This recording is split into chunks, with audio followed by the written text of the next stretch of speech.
Here's how to make your Nvidia GPU the default graphics card in Windows 10 or 11. 3 methods. Method 1. Through Nvidia Control Panel. Open it from the Start menu, go to Configure Surround Physics, and in the Processor tab, select your Nvidia GPU. Apply and close. Method 2. Through Windows Settings. Open Settings, then System, then Display, then Graphics.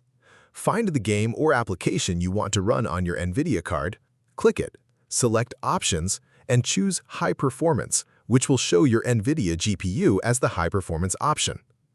Method 3. Through Device Manager.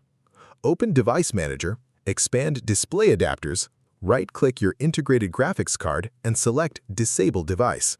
Confirm the warning.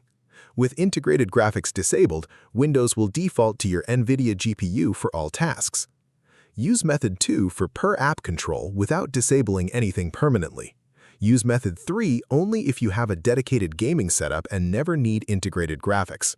Disabling it affects battery life on laptops since integrated graphics is more efficient for light tasks.